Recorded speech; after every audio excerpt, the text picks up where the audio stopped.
अब आगे आइए आपको गुजरात का हाल बता देते हैं, जिसमें 26 लोकसभा की सीटें हैं और इस बार ओपिनियन पोल क्या कह रहा है। ओपिनियन पोल देखिए आपके सामने खुलने जा रहा है। 26 की 26 सीटें इस बार भी भारतीय जनता पार्टी के खाते में क्या जाएंगी, तो हर जगह आपको सिर्फ भगवा रंग नजर आ रहा होगा, यानी कि भारतीय जनता पार्टी का रंग नजर आ रहा होगा। 26 की 26 सीटें भी इस बार भारतीय जनता पार्टी जीत सकती है। आपको यहां यह भी जानकारी दे दें कि आम आदमी पार्टी और कांग्रेस का गठबंधन है। 2 सीटें हैं जो कांग्रेस ने आम आदमी पार्टी के लिए छोड़ी हैं, भरूच और भावनगर। इन 2 सीटों का हाल भी फिलहाल ये बता रहा है कि यहां भारतीय जनता पार्टी ही जीतेगी।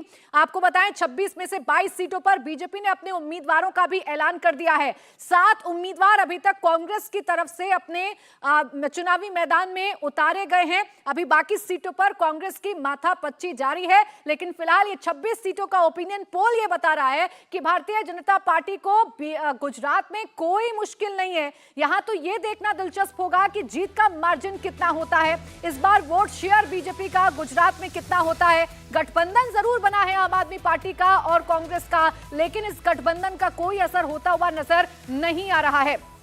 मेरे साथ 2 सहयोगी इस वक्त स्टूडियो में मौजूद हैं। समीर चौगावकर हैं और हमारे सहयोगी निर्णय कपूर भी इस वक्त हमारे साथ बने हुए हैं। निर्णय, सबसे पहले आपके पास आऊंगी। इस बार तो गठबंधन है आम आदमी पार्टी का और कांग्रेस का। आम आदमी पार्टी ने नुकसान पहुंचाया था कांग्रेस को विधानसभा के चुनावों में।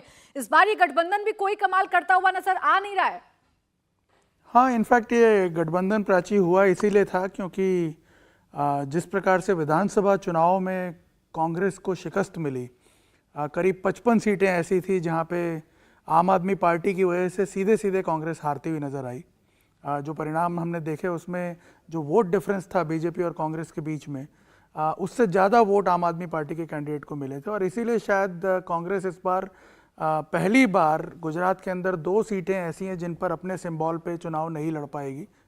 जब से लोकसभा चुनाव हो रहे हैं तब से पहली बार, और गठबंधन के लिए तैयार हो गई ये सोच के कि अगर दोनों पार्टीज एक साथ मिल जाती हैं तो कुछ सीटें ऐसी हैं जहां पे बीजेपी के लिए चुनौती खड़ी की जा सकती है। ये कांग्रेस का कैलकुलेशन है और आम आदमी पार्टी को भी ये लगता है कि गुजरात में भरूच एक ऐसी सीट है जहां पे वो अपना प्रभाव डाल सकती है, जहां से उसे शायद खाता खोलने की एक उम्मीद भी है।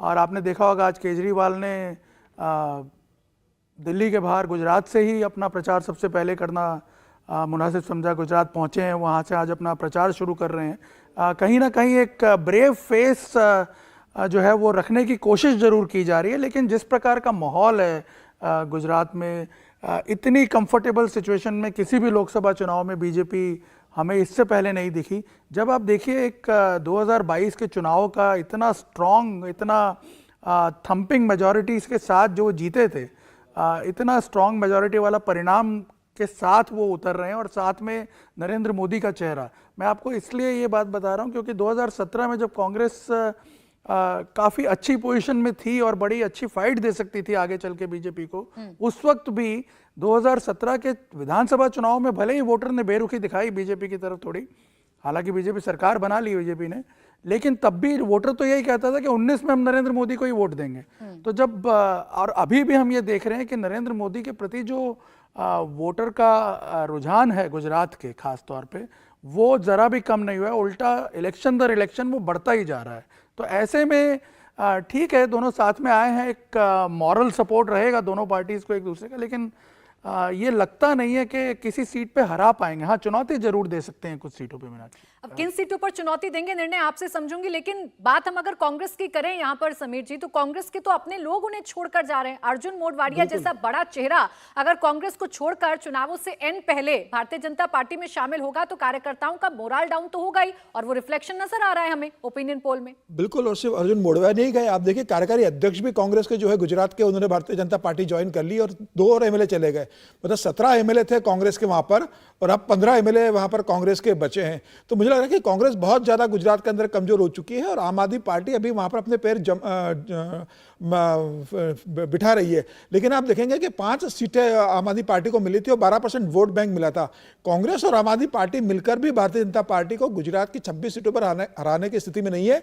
मुझे लगता है कि 26 की 26 सीटें भारतीय जनता पार्टी इस बार फिर जीतेगी। हाँ, कुछ सीट पर यह हो सकता है कि इसके कारण जो मार्जिन है भारतीय भारतीय जनता पार्टी की जीत का, जो लाखों में होता था वो घटकर कुछ 1 से 1.5 लाख का हो सकता है। लेकिन 26 सीटें में से कोई सीट भारतीय जनता पार्टी हार जाए, मुझे इसकी संभावना कम नजर आती है। प्रधानमंत्री मोदी की लोकप्रियता बहुत वहां पर बनी हुई है, मुख्यमंत्री वहां के सबसे लोकप्रिय रहे, अमित शाह जी का संगठन वहां पर रहा है, और अब तो राष्ट्रीय अध्यक्ष भी राज्यसभा गुजरात से ही है।